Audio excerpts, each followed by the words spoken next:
我喺《頭文字》呢部戲係個角色係高橋陽介咯，咁係一個好識計數好叻，唔單止揸車係改車入邊嘅零件，即係去用電腦去 manipulate 成每一件事咯。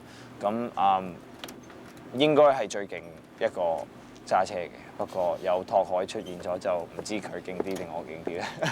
不過我個人其實點解我性格就好冇嘢咯，好平淡咯。不過個人或者唔係好講嘢，其實有啲嗰度有啲似我嘅意思係我唔講嘢嗰時，人哋會覺得我好 cool 好串。不過其實個人係冇乜嘢咯。個高橋陽介係咁咯。高橋陽介中意咩？中意車咯，中意有點講咧？有決心喺飛車嘅人咯。我嘅角色睇唔起唔識揸車嘅人咯，即係點講咧？即係我會當係朋友，不過其實想唔想同佢跑一轉就一定唔會咯。即係我係嗰啲咁人咯，即係人人都 OK 嘅，我人人都 OK 嘅。不過去到講車嗰時咧，我係任何人都唔 OK 嘅，我係咁嘅人咯嚇。我拍戲啦，我知道即係好似無間道咁啊，一係頭文字 D 咁啊，係有一個之前已經註定個角色係點。不過我會希望唔使跟死嗰樣嘢咯，因為如果跟死嗰樣嘢唔係演戲咯，係抄緊一樣嘢咯。咁佢哋請我翻嚟係演戲噶嘛，擺翻自己入去，令到成件事好睇啲。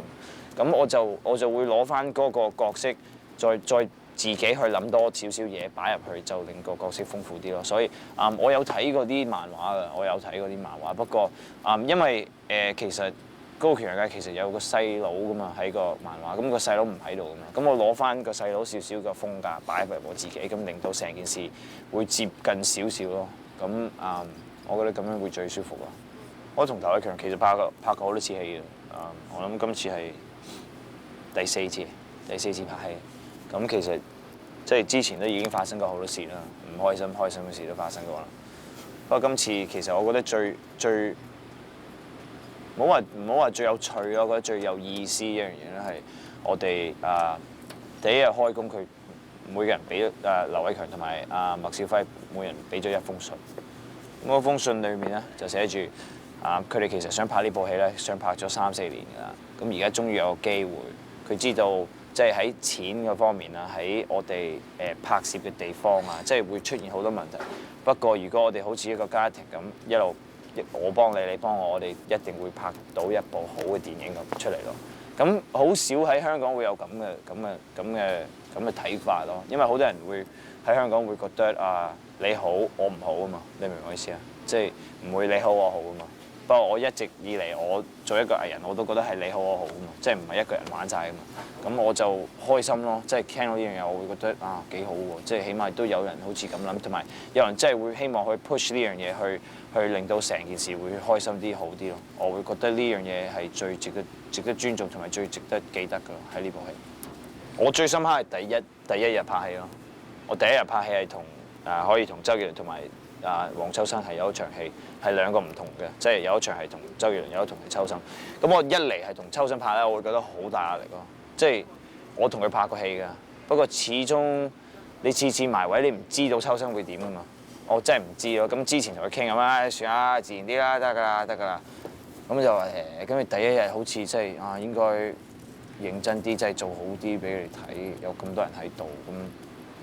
嗰日拍出嚟嗰場戲，我自己覺得幾好 feel 啊！同埋第一次同周杰倫拍戲嗰時，覺得個感覺好，我自己覺得好 special 咯。因為始終我拍過咁多戲，我覺得我同佢係有默契咯。你明唔明？即係我唔 feel 到佢係對我有啲唔好嘅嘢，即係真正係想一齊合作做好嗰場戲咯。好難得到呢樣嘢咯，喺香港電影圈。所以呢兩樣嘢對我嚟講係最深刻我最記得喺拍緊戲方面嘅嘢咯，即係飛車嗰啲係好玩係緊張，不過即係我揸我架車去飛都得啦，你明嘛？即係有啲嘢你係喺自己生活上揾唔到嘅嘢，係第一日我拍嘢嗰日咯，我覺得佢感覺非常之開心。我識咗 J 好耐啦，我之前睇過佢啲 music video，我覺得佢一定 OK 嘅演戲。之前已經咁樣諗啦，因為佢拍嗰啲MV 係唔係淨係坐喺度咁賣嘴咁哈哈攬一攬，真係有戲㗎嘛。咁我覺得之前佢已經準備咗自己一段時間。咁第一日拍，我記得第一日拍佢真係有啲緊張咯，即係佢真係有啲緊張啦。不過我每日都同佢講，喂，即係有啲咩問題你可以問我啊，問下人啊，一定幫你咯。因為我自己好尊重周杰倫咯，我覺得佢喺音樂方面係非常之好，同埋佢演戲作為一個新人係好我好多咯，即係我新人嗰陣時。即係佢舒服好多，同埋佢喺鏡頭面前好似好自然啊！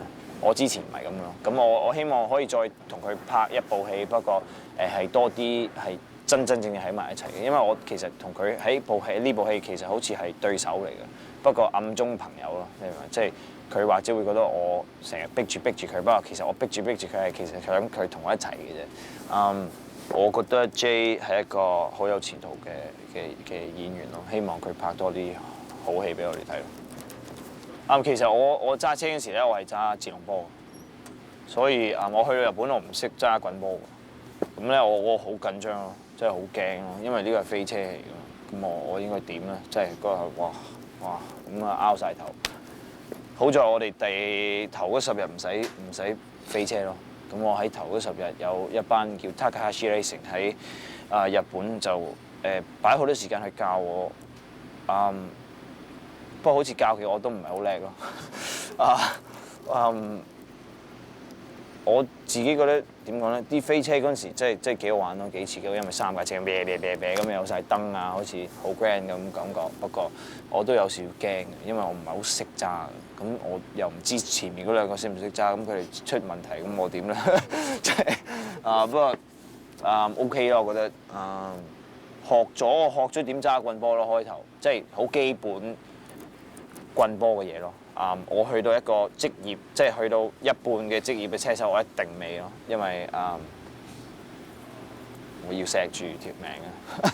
我唔想為咗部戲死啊！我坐Mr. Takahashi 架車你唔好話佢漂移嗰陣時啦，佢怎揸車嗰陣時起步我都驚咯。我未試過坐呢啲咁嘅車，即係我坐過法拉利，我坐過波子，都未試過咁嘅感覺咯。你明唔明？或者我自己控制緊架車咧，咁佢哋好搏命咯。一入彎架車好似就嚟跣咁咯，即係我真係以為即係就嚟會360度咁走㗎啦，我以為冇㗎啦。不過佢又好似跣住入彎，又可以唔知點解突然之間即刻飛翻去嗰邊，咁我覺得佢非常之叻咯。我做唔到咯，我以為我死緊㗎啦，已經嗰次，我好驚咯，我都唔會再想坐佢架車咯，我唔驚有心臟病。我拍完頭唔知係真係好似嗰封信，即係講話有啲問題出現咗啦，即係落雨啊、水浸啊，咩都好咯。我未拍戲，我未試過呢啲咁嘅嘢咯。即係我之前喺日本拍過一部落雪嘅片，不過係好凍咯，不過未試過係開唔到工咯，即係坐咗喺度咯。即係我哋喺香港，OK 唔使開工翻屋企嘅，你明唔明？即係不過喺日本就坐喺度，咁我哋電視又淨係得4台咁，即係即係去到嗰封信裡面講嗰個家庭嗰個感覺咯，即係我哋要大家一齊去食嘢啦，又游水去食啦，即係3、4日冇嘢做，咁大家一齊玩啊，煮嘢食啊，打機啊，傾下偈啊，有呢個咁嘅關係喺度咯，同埋我學識咗揸manual 咯同埋喺日本識咗好多朋友咯，即係拍緊時啲 extras 喺嗰度係好似同香港嗰啲唔係好一樣咯，即係佢好似好對成件事好有興趣咯。叫啲即係叫啲 extras 做咩？佢哋係真係照住嗰樣，即係同佢講點樣做，真係會去做咯。即係好職業咯，啲人即係由去攞水嗰個人，去到真正要演戲嘅日本演員咧，係非常之認真，非常之好。咁我希望即係喺嗰度學到啲嘢咯。即係有啲人係收好多錢，好少錢，仲認真過收好多錢嗰個人喎，咁點啊？即係發生咩事咧？咁即係會覺得或者我自己都唔夠認真咯，咁認真啲咯。希望我將來啲戲冇人會再話我唔認真咯。咁有好多第啲嘢嘅喎，同再認識多啲劉偉強同埋麥兆輝同埋 Felix 嘅人咯。因為之前始終我哋拍戲係去到片場先拍戲，或者一次兩次食下飯啊嘛。咁跟住一起身又見到佢，臨瞓又見到佢，咁就可以識佢哋嘅人，唔單止工作嘅態度，佢自己個人風格係點咯，咁可以深入啲做朋友咯。